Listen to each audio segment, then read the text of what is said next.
Hi guys, so this little short sequence of 3 poses focuses on chair, focuses on garundasana, your eagle, and then also tree. And now we're facilitating a little bit more of the use of the inner thighs, the adduction. Now adducted is here, legs together, but you don't really have anywhere else to go. So of course you could cross the midline even further, but that's pretty much the limit. This is end range adduction, there's nowhere else to go.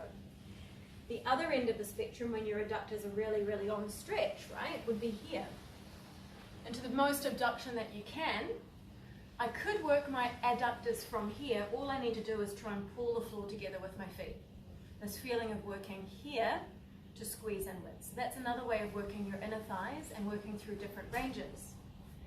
Same could go for here, where you're pulling inwards and working your inner thighs here. And I do suggest playing around with that, because there's so much engagement where we're pulling apart. We want to get these guys also strong in all different ranges of motion.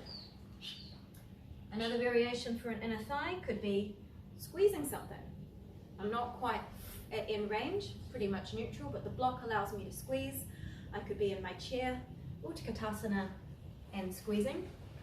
I could be squeezing as I rotate, all those sorts of things. I'm working into the center line, squeezing here. So, chair pose. Note, if you go into your chair position with your feet hip width distance apart, if you want to work a bit more inner thighs, like I said, you're squeezing something against your legs, or you work your legs together and squeeze against the 2 inner knees, big toes. Chair position, folding.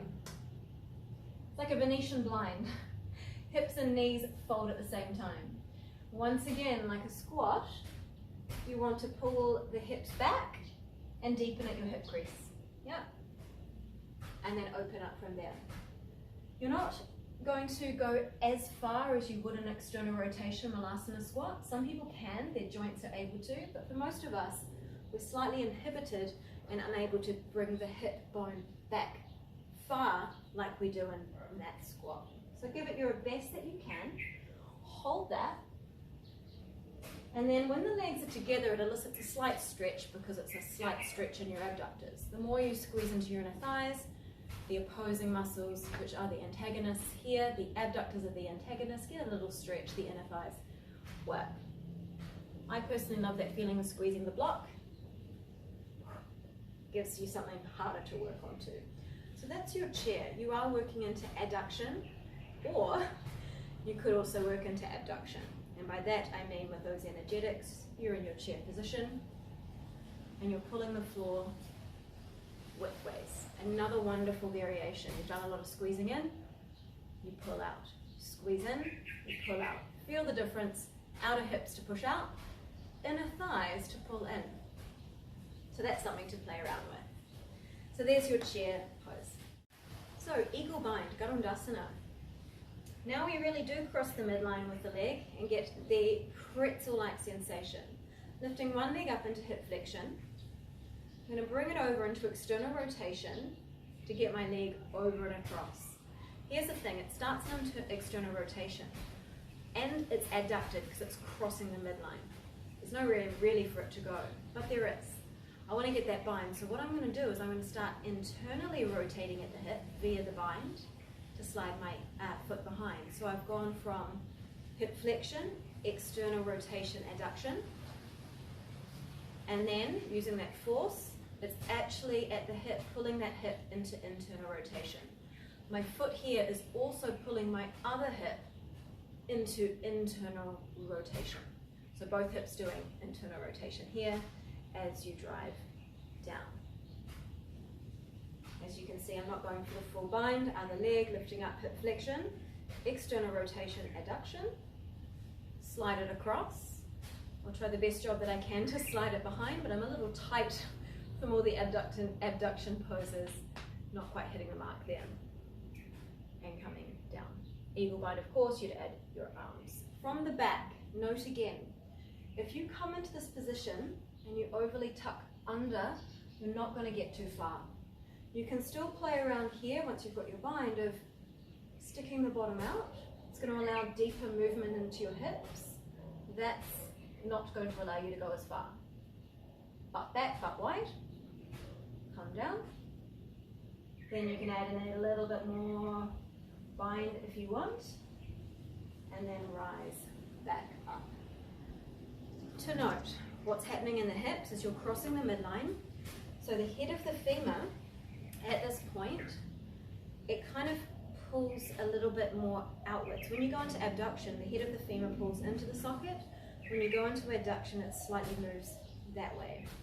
So just noting, you want to be mindful that you're not forcing that bind and further forcing the hip bone outwards. Especially just be mindful if you've ever had something like a hip operation. This is quite in-range adduction, and your hips actually after a hip, say hip replacement or something like that, prefer a little bit more abduction. It's a little bit more of the thigh bone pulling into the socket rather than the thigh bone moving away from the socket. All right, so that's your eagle. All right guys, coming into tree, where you actually facilitate your inner thighs in this as well. So, tree pose. One leg stays here, we pick up the other leg, flexion, external rotation. It's looking a lot like eagle. However, you slide that foot onto the inner thigh, and then you bring your arms up, prayer, whatever is going to be happening with the upper body. Here's the thing. Watch this hip. If I just relax, my hip sticks out. This is a balancing pose. So what's happening here is my abductor muscles have to work quite strong in the standing hip to support my body weight, which is slightly off kilter because one leg is doing something different. Again, I'm relaxing. These muscles are not quite switched on. I'm going to pull the feeling of pulling in and up, get them switching on. So abductor is working on the side. However, on this side, you could just have a relaxed passive foot. Or if you really have slippery fabric, which sometimes happens, or you want to work adduction, squeeze the inner thigh and the foot together. And notice how that creates that tree-like trunk effect, feeling quite anchored, rooted to the ground, rooted in both roots, coming at either angle, and allows you to squeeze together, and then you're going to go up against that. Much more supportive, strong tree position. Changing sides, anchoring through this leg, coming up, externally rotating, landing it on the inner thigh, feeling up that pose. No probs if you allow yourself just to relax into it, to feel, and then let's go. Push, inner thigh, foot, arms up. One more thing to note, this leg, if your external rotators are not as strong, your knee will slightly move in. If they're quite strong, you'll feel that your knee moves back. Yeah? If you want to work your external rotators, just push back like we've been doing in Warrior 2, an extended side angle, and all our other goddess-like poses, pushing back into more abduction, external rotation. Differences here to there. And release. So that's tree. So there's some nice ways to be able to work your inner thighs. And as I mentioned before, any of, say, like wide straddle, you can work your inner thighs here by pulling the feet together.